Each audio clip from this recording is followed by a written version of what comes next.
good products die in poor markets. This right here is by far one of the biggest tricks on why affiliate marketing has been a little bit more hands-off for me. And a lot of it has to do with not just the product that you choose, but the market you choose. When I was in college, what they would ask is they would say, who's your target market? That's not even a complete sentence. It's weird, and it's meant to be weird, but it's like asking, what flavor do you like your tires? A who and a market are different things. A who is a person, a market is a place. It's a location. And as soon as you can split those out, this game's getting a lot easier. Okay, so I got something cool to share with you on this. We're still talking a little bit more on what we do and how to position the funnel, but we're not talking about the funnel or the affiliate strategy quite yet, but this feeds straight into it. Okay, so what is the difference between general marketing and direct marketing? General marketing doesn't measure anything. They have budgets. And it's one of the reasons that it's so easy to win. If I go in, and I was at a basketball game with my dad years ago, and I went and I sat down and literally on banners across the outside of the stadium, how do they know that those people make any money? They don't. They don't measure the response of that ad. In direct marketing, this is the simplest way to describe the two difference between these two worlds. Direct marketing says, if I go out and I do any kind of marketing and I don't get any leads, first, it wasn't marketing. It wasn't effective. Why would I keep doing it?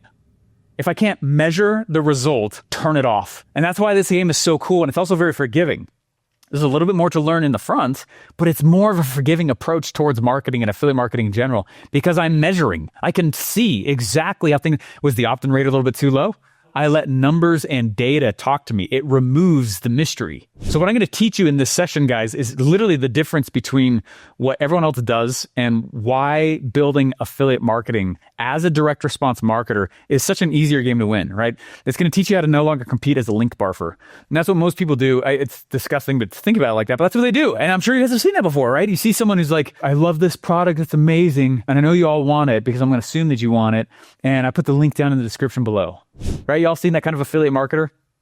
I call it link-barfing. They just take their affiliate link and they put it everywhere with no rhyme or reason. Just, that's not what I'm teaching you to go do. And that's not how I do it at all. Okay. So this one piece right here is going to teach you how to not do that. And the answer is a little bit differently than you might be thinking.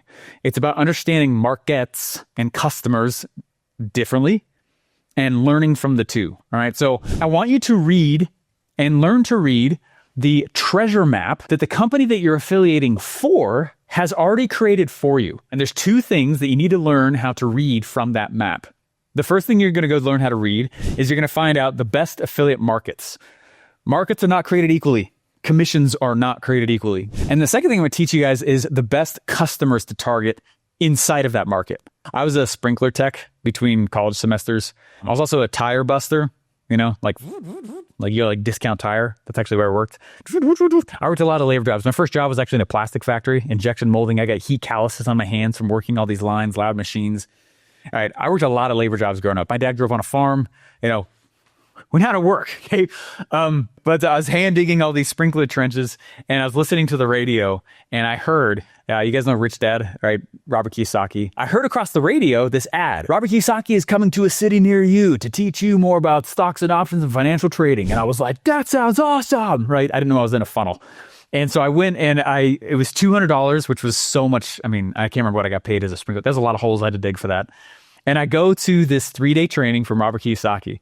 And, you know, I'm this broke kid and I show up, in this thing, day number 1. And before I left, my dad looks at me and he goes, you're going to get scammed.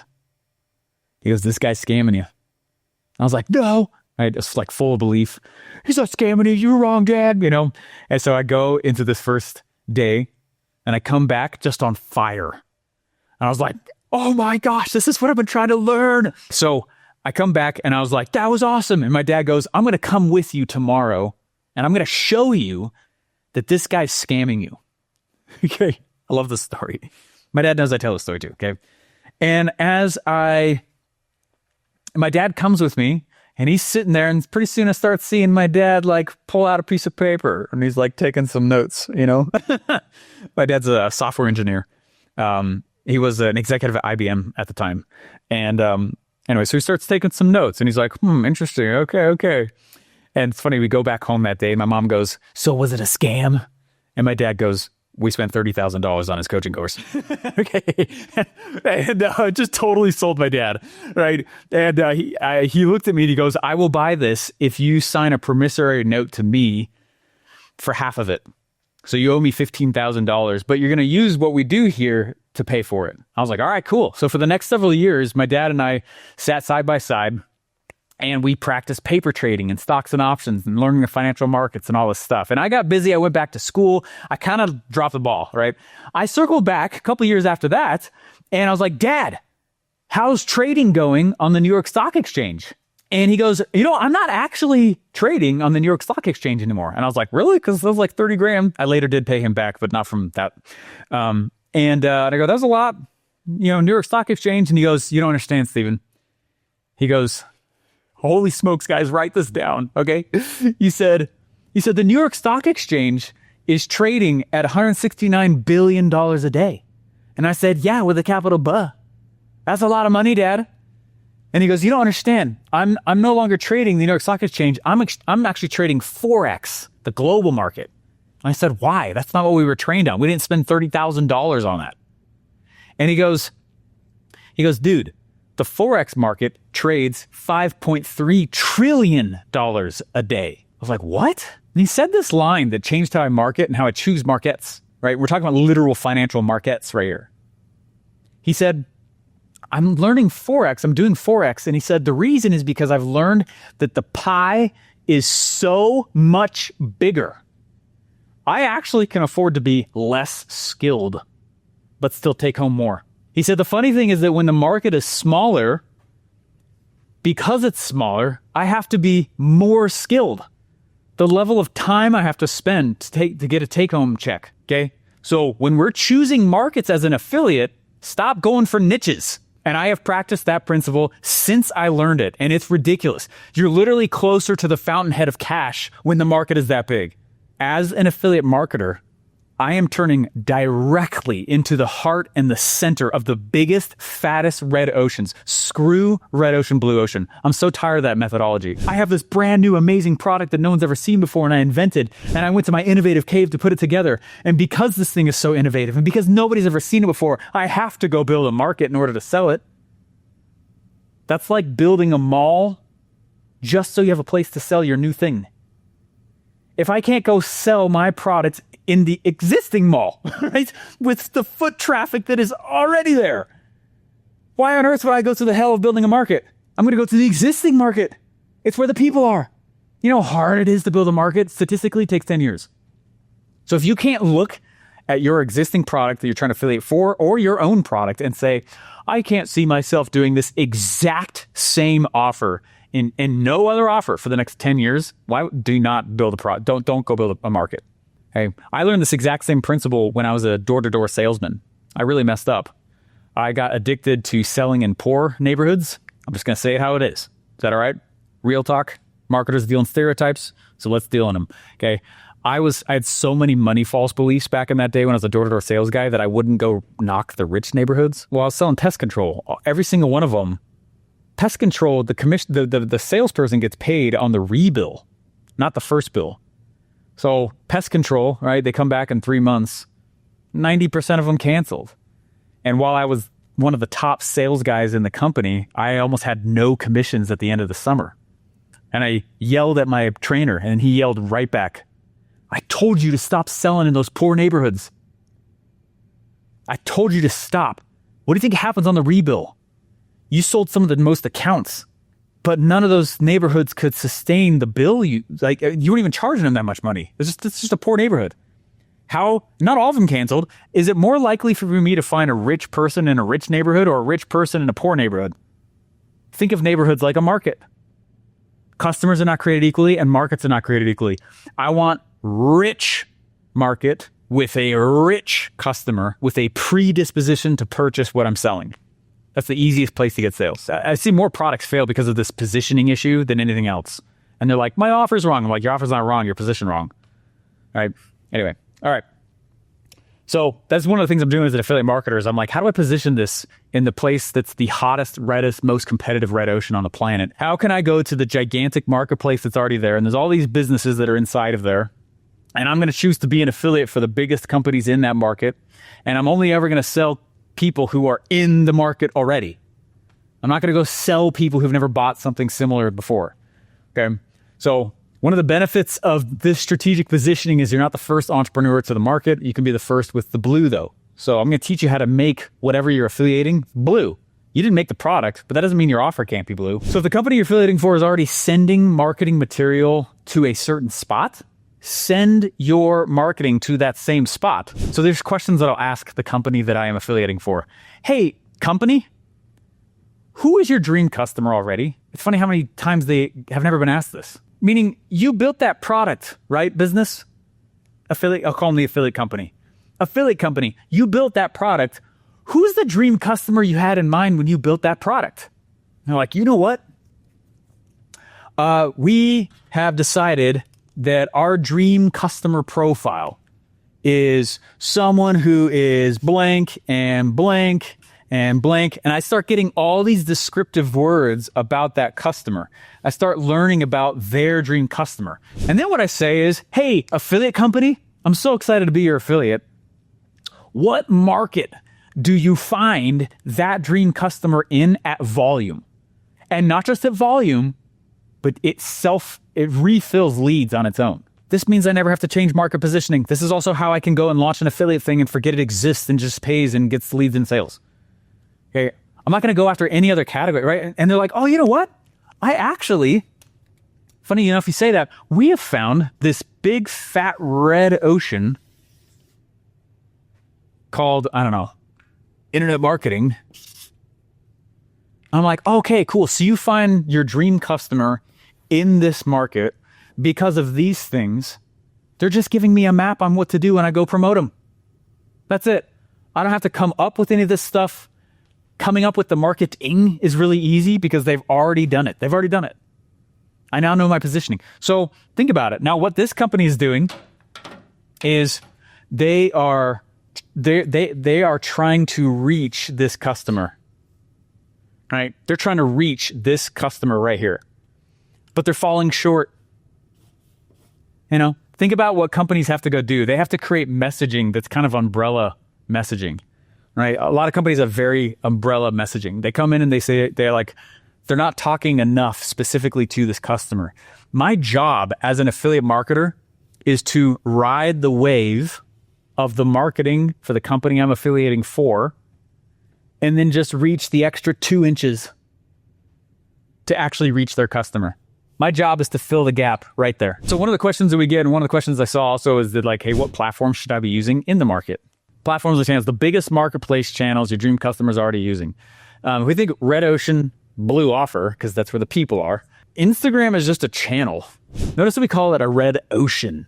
Well, just like the real ocean, there's channels and there's currents, right? Well, Instagram is a channel. And every once in a while, the fish pass by it. And if they bite my hook and come to my funnel, sweet. People get too focused on, should I be using Instagram? Like, that's the wrong question. The question should be, are my dream customers on Instagram? And this is how I think about internet platforms. Again, right? No such thing as internet marketing. There's internet, there's marketing, and there's the internet. And the internet is just all these distribution channels. So channels, their way of reaching people, right? It's a way of pushing out my marketing. Ooh, look at this one, a little bit smaller. Holy smokes. In this market, basically everybody's on Facebook. Look at all these people. Look at that. That's crazy. I can reach basically everyone is pretty much addicted to Facebook on this one. Bam. If I look at this market, this big fat red ocean, and I don't use Facebook, I'm cutting my sales down. And so a lot of times people will sit down and they'll be like, all right, Steven, I'm going to go be an affiliate for your stuff. How do I go promote it? And I'm like, well, what channels do you see our internet marketing market use the most? Start with those. So that's market selection. Now, who's the easiest person to sell your affiliate products to? You guys like the show Shark Tank? There was this specific episode where this guy walked into the sharks and they're all sitting there and he invented something that was truly remarkable, like something that no one had ever seen before. This guy had created this giant sphere. I mean, it's huge. And the reason is because you could get into the sphere, it was hollow on the inside, and put goggles on and walk around virtual reality. And it was meant to like train soldiers and stuff. And the sharks were like blown away. They're like, holy crap, this is insane. Nobody's ever made this before. This is nuts. Are you kidding me? This is so cool, right? The truly blue product. And at that time, like VR was super new also. So truly blue product, truly blue market, right? And what we're all taught, our mentality is like, oh my gosh, so cool. This guy's going to be a billionaire, right? And it was one of those deals where the sharks are like sitting there, they're getting all excited. They're like, let's go all in on this together. And so a lot of the episodes really like amped, lots of energy in it. They're all looking around trying to put the deal together and how much money they're going to go put into this guy's massive business and sphere and try to go blow it up. And it cuts to commercial. The commercials are running and I'm kind of on the edge of my seat. I think I was cleaning my garage or something. And pretty soon, so commercial ends and I'm like, how much money is this dude going to get? This is crazy. And it goes over to Robert Herjavec. He goes, we love you. We love the product. We love what you've created. We love your personality. We would love to work with you, but we all together are actually not going to invest. And the guy was like, what? And just like they orchestrated the emotion of it perfectly in the show. I saw everyone was like, whoa, what? That's crazy. He goes, we love you. Here's the problem. He said, it would take millions of dollars to educate the market enough to want to buy that. And for that reason, we're all out. I was like, hold the phone. Are you kidding me? What he just said is a very, very specific, powerful lesson. It would take too much effort and money and energy to educate the market enough to want to buy that. Okay, when I'm going out and I'm choosing what kind of products to affiliate for, one of the questions I'm asking is this: how much am I going to have to educate the future buyer in order for me to make a sale? Customers are not created equally. I think of sales kind of like golf. Let's say that the distance from here to there is crossed through education. I was a funnel builder for some of the largest names at the beginning of my career. 2 or 3 years into being a funnel builder, my mom called me. Hey, how's kitchen funnel selling going? I was like, what? She goes, you're selling all those kitchen funnels. She's like, I don't really understand how you make a living, but you're selling kitchenware, right? Like kitchen funnels and stuff. And I was like, no. And she goes, well, I guess I don't really know what you're doing. I was like, I'm the funnel guy's funnel guy. I'm in tech. I'm in marketing. She goes, what? I've never understood how you're like what you do. Pause. Notice the word funnel. The word funnel is a signal for how much education I would have to go through with my mom in order for her to value the solution I provide. Customers are not created equally. They are not sold equally. A lot of times what happens is somebody goes, oh, I'm going to go get some sales and I'm going to go get the ball in the hole. You look at the marketplace and let's say that there's only one spot where the hole is and someone just takes a big old trash barrel of golf balls and just dumps it across the green. Like, oh man, all of these golf balls are equally as challenging to sink into the hole. That's not true. It's a different level of skill for each person. When I'm an affiliate marketer, I am literally just trying to sell the people who are this far away from the hole. Tap it in. Just tap it in. Happy Gilmore style, right? Tap it in. Are you good for your home? That's all I want to do to sell them. That's how much education I should have to be required of me in order to sell that person. Every single marketplace has 3 different buying personas. You got like 10% of the marketplace that are the diehards. The diehards, they get tattoos of your logo, right? They're diehards. They're like the crazy ones to go learn from, right? They're diehards. Whoa, I love the product I bought. Who's the worst person on the planet to sell? The diehards. Because you're a diehard of the product you're affiliating for, what kind of language do you speak? Diehard. So when I speak diehard language in my marketing, who does it attract? Diehards. So what we're doing in affiliate marketing and affiliate messaging is we're learning how to not speak like a diehard, even though you're a diehard. This piece right here is one of the biggest reasons why people have a hard time getting leads and lists and sales as an affiliate. They're talking like a diehard and it's attracting the diehards of other brands. And the only thing that happens is war. I hate you. Features and benefits. You suck. Identity crisis. Identity crisis. That's what happens. All right.